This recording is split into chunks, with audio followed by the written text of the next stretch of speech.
OBC समाजच्या Laxman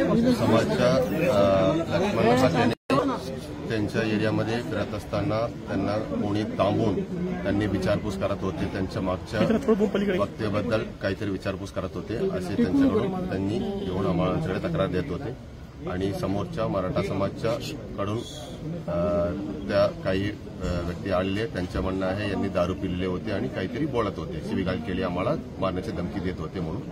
आता दोन्ही आमच्याकडे आमच्या समोर आहे, त्यांच्या दोघांच्या स्टेटमेंट घेत आहे, त्यांचे सविस्तर स्टेटमेंट घेऊन त्यांच्या म्हणण्याप्रमाणे आम्ही पूर्णपणे चौकशी करून योग्य कायदेशीर कारवाई करणार आहे. मेडिकल केली होती आतापर्यंतच्या गेल्या 2 तासाच्या चौकशीमध्ये काय समोर आलेलं आहे?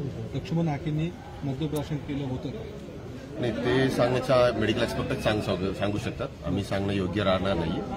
मद्यप्राशन केले का नाहीये आम्ही त्यांची तक्रार बघून त्यांच्याप्रमाणे मेडिकल करण्याची गरज पडेल त्याप्रमाणे आम्ही करू. टेस्ट केली जाणार आहे का? आम्ही त्यांच्या तक्रार बघून त्यांच्याप्रमाणे आम्ही निर्णय घेऊ. सर, त्यांना कोण घेऊन आलं? लक्ष्मण हाकेंना इथं कोण? ते स्वतः आले, मराठा आंदोलकांनी आणलं, ते कसे इथपर्यंत आले? आम्हाला तक्रार मिळाले होते त्यांच्या कोणीतरी त्यांच्या जीवाचा धोका आहे असे म्हणून आमच्या पोलीस टीम वगैरे गेले होते, त्यांनी त्यांच्या घेऊन आले होते. मराठा बांधव आहेत त्यांचं काय म्हणणं, त्यांचं काय दावा? त्यांचं म्हणणं आहे त्यांनी पूर्वी काहीतरी वक्तव्य केले होते त्यांच्याबद्दल त्यांचे नाराजी म्हणून त्यांना थांबवून काहीतरी विचारत होते कसाला काय बोलले म्हणून, त्यांच्यामुळे त्यांना इश्यू झाला. मराठा आंदोलकांचं म्हणणं आहे की ते स्वतः मद्यधुंद अवस्थेत असताना हाकेंना स्वतः इथपर्यंत आणि आल्यापासून ते त्यांच्याबरोबर देखील नाही. आता ते दोन्ही आले आमच्या समोर, दोन्हीच्या आम्ही स्टेटमेंट घेऊन त्यांच्याप्रमाणे आम्ही कारवाई करतो. आता कोण कसे केली हे सगळ्याच्या पुढच्या तपासाचा भाग आहे, आम्ही करू. हाकेंच्या विरोधात तक्रार दाखल करण्यासाठी मराठा बांधवांपुढे आलंय हाकेंच्या विरोधात त्यांच्यावर सुद्धा तक्रार देत आहे, त्यांच्या पण आम्ही चौकशी करू. आणि हाकेंचं काय म्हणणं? त्यांच्या पण तक्रार आहे, त्यांना थांबवून अडवले असे तक्रार देत आहे. त्यांची आता चालू आहे, तक्रार देण्याच्या प्रक्रिया चालू आहे.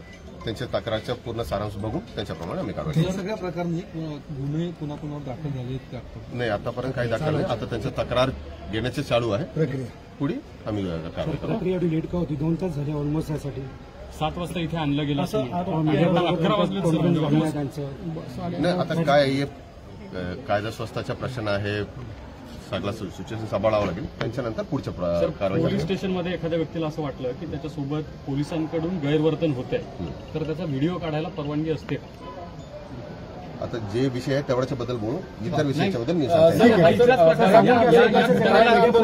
मराठा आंदोलकांचं असं म्हणणं आहे की पोलीस हाकेंना वाचवण्याचा प्रयत्न करतात, वेळ काढण्याचा प्रयत्न करतात, एवढे 4-5 आता हे सगळ्या गोष्टी आम्ही चौकशीच्या भागामध्ये चेक करतो. आता त्या प्रत्येक मुद्द्याचं आता उत्तर देणं योग्य राहणार नाही. आम्ही चौकशी करू, नंतर आम्ही त्यांच्याबद्दल जेव्हा आम्ही हाकेंची बाजू घेत होतो तेव्हा मात्र